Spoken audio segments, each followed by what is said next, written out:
인간이 나무에서 내려온 이래 수백만 년, 그러니까 99%에 달하는 기간 동안 압도적으로 오랫동안 우리가 택했던 생활 양식은 바로 수렵채집이다. 그렇다면 이 수렵채집은 정확히 어떤 삶을 뜻했을까? 우선 모든 식량은 수렵 혹은 채집을 통해 얻는다. 수렵은 곧 사냥의 다른 말이며 채집이란 지역 내에서 자연적으로 발생하는 야생 자원을 수집하는 것을 의미한다. 인류의 가장 오래된 친구인 강아지 말고는 그 어떤 동물도 키우지 않으며 그 어떤 식물도 의도적으로 기르지 않고 오로지 사냥하고 채집하고 낚시하는 삶, 다시 말해 활용할 수 있는 자원에 어떠한 유전적 개입도 하지 않는 전략, 필요한 모든 것을 자연에서 취하고 어떤 변형도 시키지 않는 삶, 우리가 상상하는 순수한 자연인의 생활 양식, 지구상의 다른 동물들이 살아가는 방식 그 자체, 이것이 바로 수렵채집인의 삶인 것이다. 그리고 인류는 지난 200만 년간 이렇게 살았다.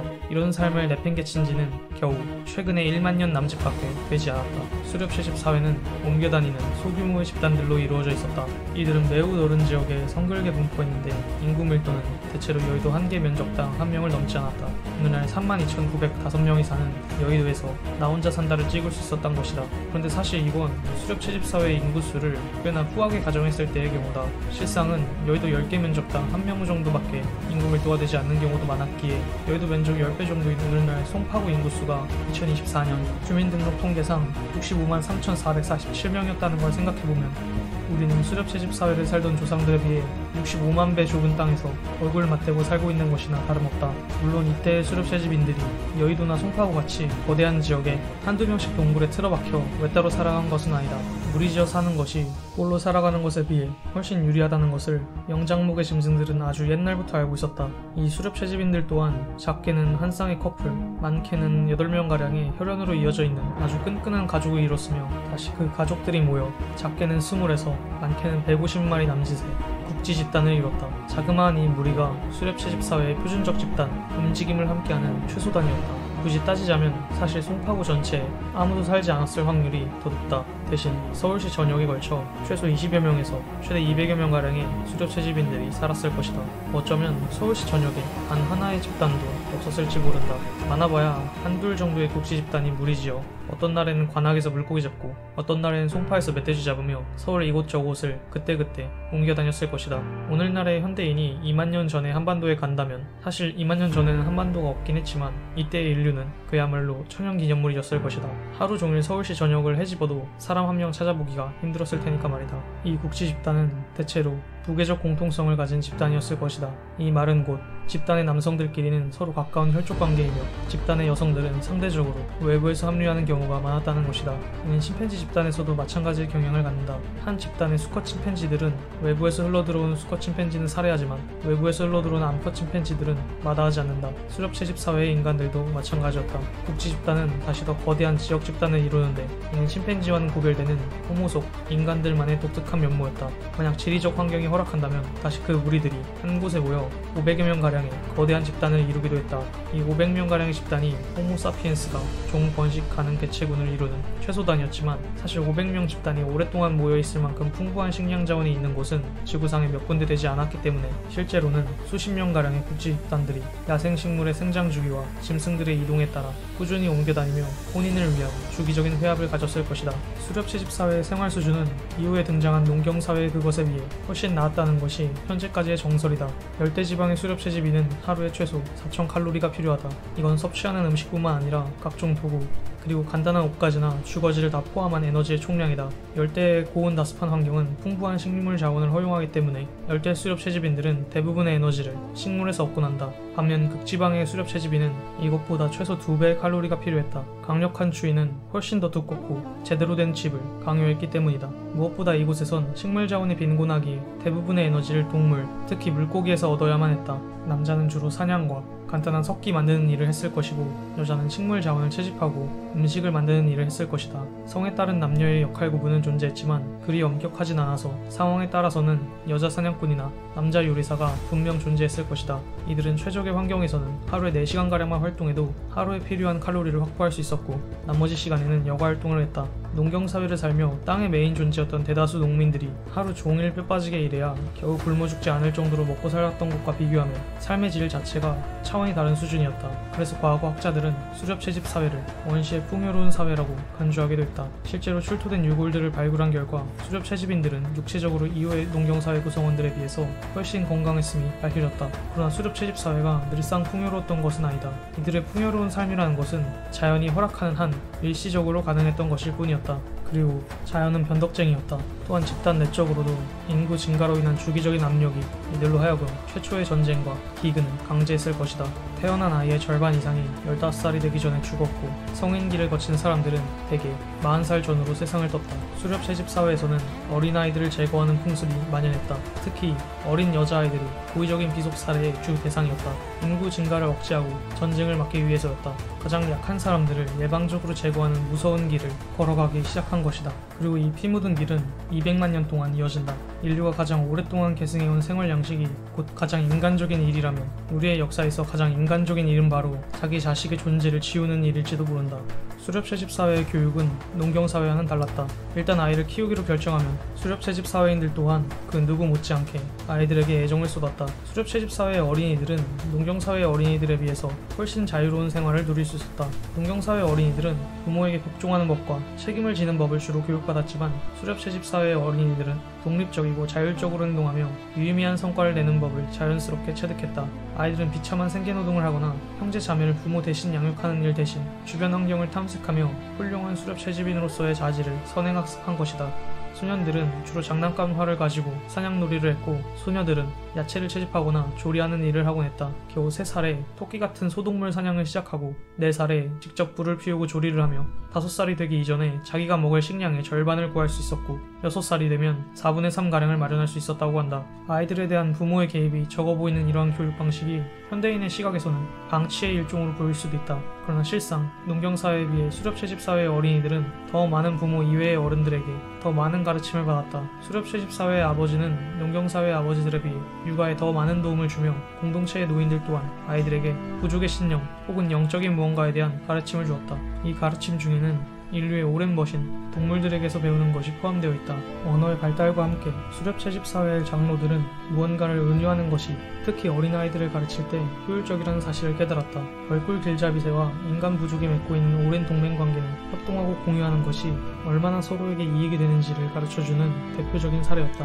딱따구리목 벌꿀 길잡이새과의 총칭인 이 새들은 이름처럼 인간들을 벌집으로 이끈다. 인간들은 불을 피워 벌들을 쫓아내며 벌집 속에 꿀을 채취하고 그 부산물인 벌집은 나무 밑으로 아무렇게나 집어던진다. 그 벌집 속의 애벌레나 밀랍은 벌꿀 길잡이새의 식량이 된다. 탄자니아의 수렵채집인인 하드자족은 벌꿀 길잡이새와의 공생을 통해 꿀 채취량을 5배 이상으로 증가시킬 수 있었으며 전체 섭취 열량의 10%가량이 벌꿀 길잡이새의 도움으로 얻은 것이었다. 이렇듯 자연과 인간의 협력 그리고 자연이 인간과 인간 사이의 협력 중요성은 어린 시절부터 매우 자연스럽게 배우는 가르침이었다. 수렵채집 사회 구성원들은 이기적인 태도를 극도로 혐오했다. 이들에게 우연히 얻은 물건은 반드시 공평하게 나누어야 하는 것이었다. 왜냐하면 강을 거슬러 올라가는 연어떼나 나무 위에 맺혀있는 열매들은 누군가가 독점적으로 소유할 수 있는 것이 아니기 때문이다. 그렇다고 물론 이들에게 소유라는 개념 자체가 없었던 것은 아니다. 어떤 감나무는 어떤 가족들이 대대로 소유한 감나무였고 누군가가 만든 수공예품은 그 누군가에게 소유권이 있었으며 사후 부장품이 되곤 했던 것이다. 그러나 이들은 위기에 처한 사람을 보고 자신의 남는 음식을 나누어주지 않는 행동을 그 어떤 것보다 혐오스러운 것으로 여겼다. 이것은 단순히 이타적일 뿐만 아니라 상식적인 태도였다.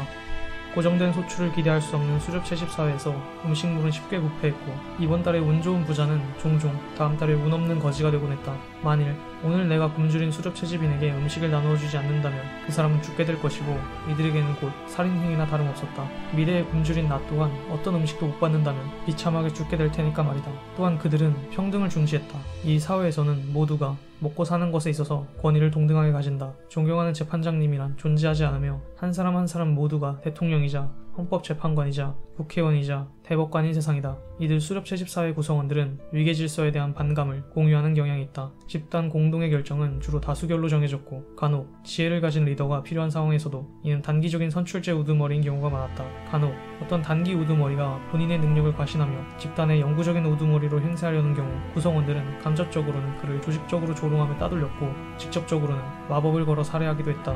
우리는 거만한 사람을 용납하지 않는다. 그것이 누군가를 죽게 할 것이다. 우리는 거만한 사람이 사냥한 고깃덩어리를 쓸모없다 조롱한다. 그렇게 거만을 죽이는 것이다. 칼라하리 사막의 쿵족 사냥꾼들은 그렇게들 말했다.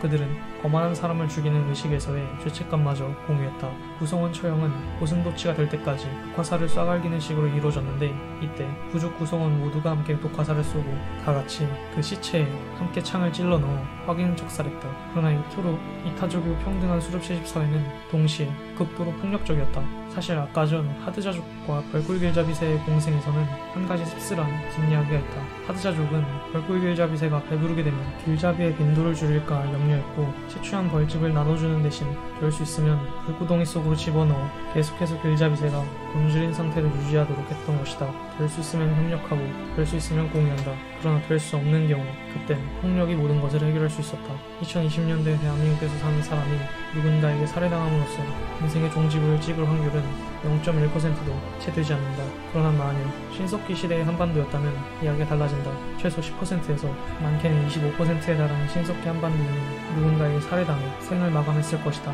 한마디로 살다 보면 가까운 친척들 중에서 둘셋 정도는 누군가에게 살해당하는 것이다.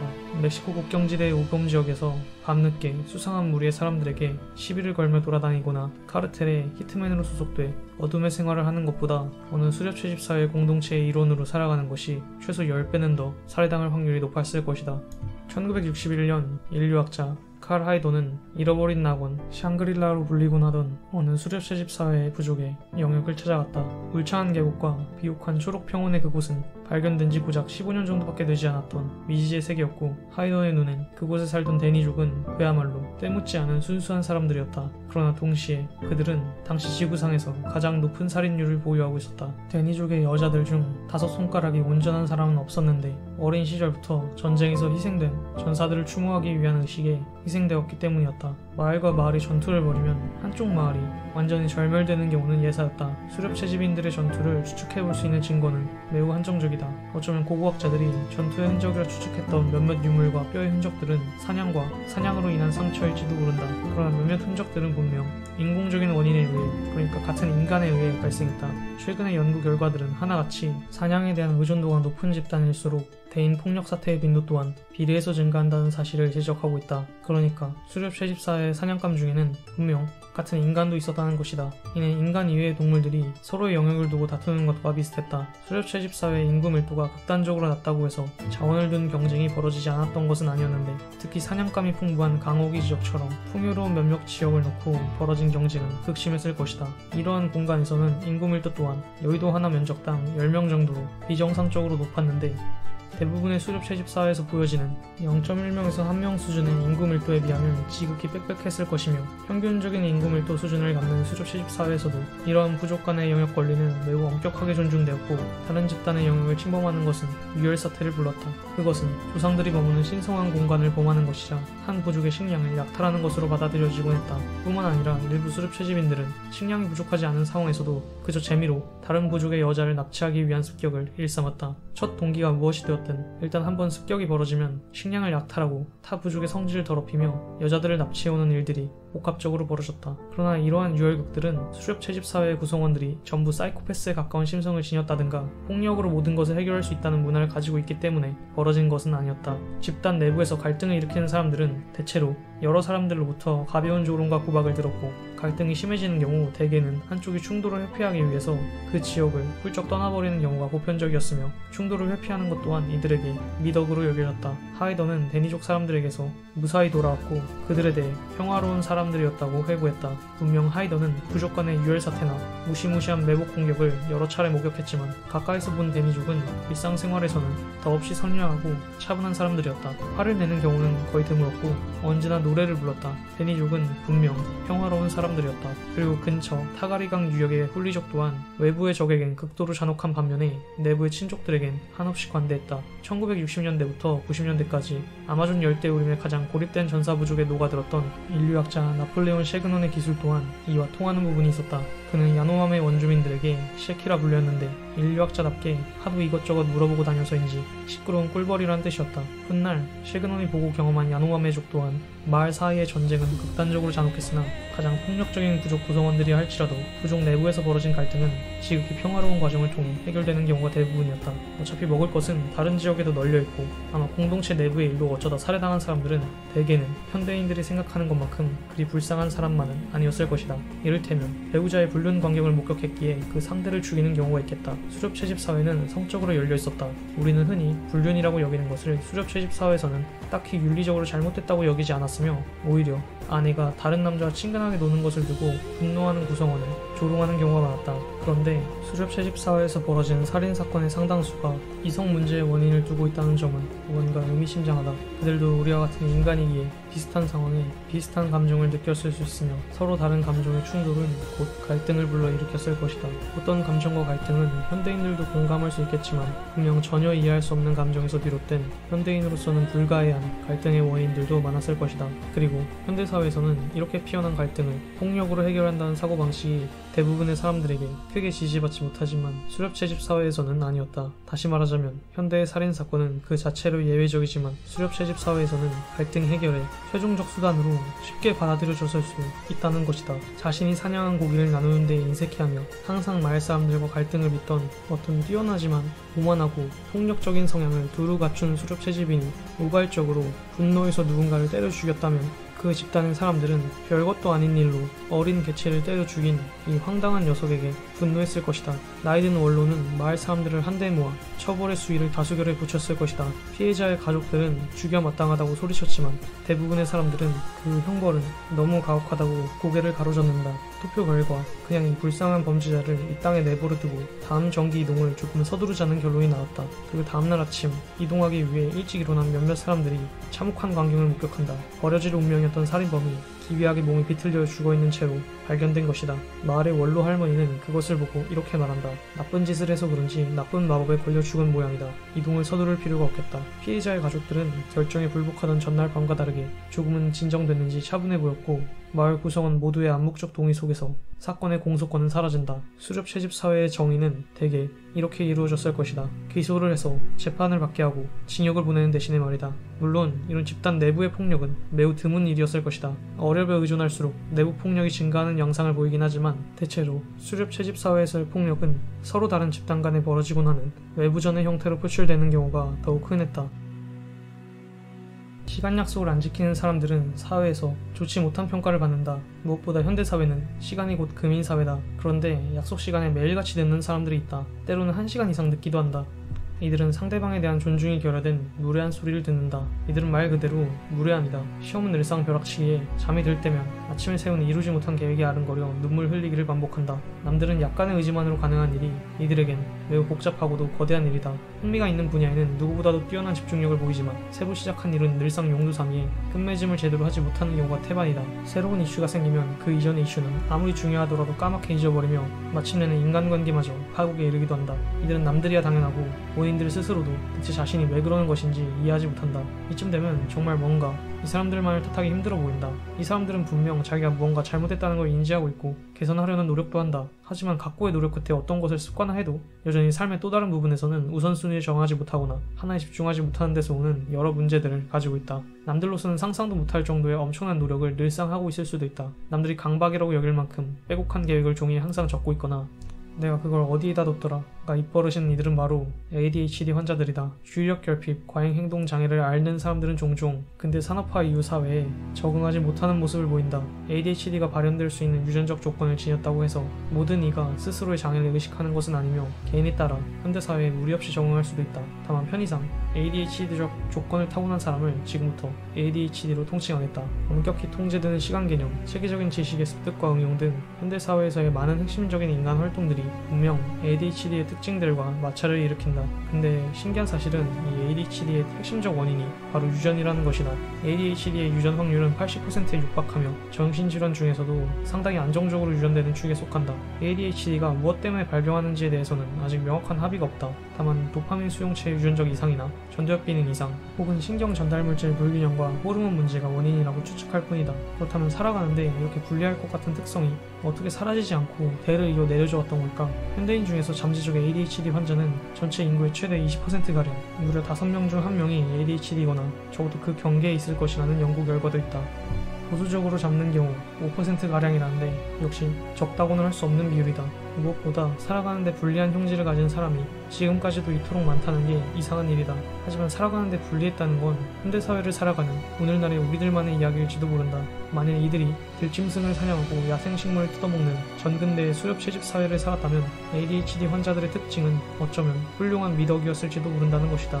이들의 산만함은 사냥 도중 위험한 포식자를 만났을 때나 갑작스러운 외부 환경의 변화로 인해 능동적으로 대처해야 할 때 다른 애들보다 더 효율적으로 집중의 대상을 전환하게끔 했을 것이다. 교실에서 선생님의 지루한 수업을 무시하고 창밖에서 날아다니는 새들을 관찰하곤 하는 아이들은 오늘날 수업 분위기를 흐리고 학업 성취도가 떨어지는 집중력 부족한 문제아 취급을 받지만 원시 윌림의 수렵 집단에서는 누구보다도 미세한 소리와 흔적을 잘 알아차리는 뛰어난 척후로서 활약했을 것이다. 본인의 목숨뿐만 아니라 본인이 속한 그룹을 여러 차례 위기로부터 구해내기도 했을 것이다. 오늘날의 세상은 위험 요소가 너무나도 적고 사회는 안정적이다. 누구나 오랫동안 인내하며 자신을 갈고 닦으면 빛을 볼 수 있다는 보장이 있는 세상이다. 하지만 우리 조상들이 살던 과거는 가혹하고도 변화무쌍했다. 자연의 변덕을 부리고 포식자들은 언제 튀어나올지 모르는 세상이었던 것이다. 하루에 몇 시간씩 땡볕에서 농작물을 관리하거나 가만히 앉아서 책을 읽는 능력이 이들에겐 없었고 필요하지도 않았다. 반면 하루에 10시간씩 앉아서 공부할 수 있는 능력을 갖고 있는 사람들은 TV에 나와서 박수를 받지만 사냥에 나가서는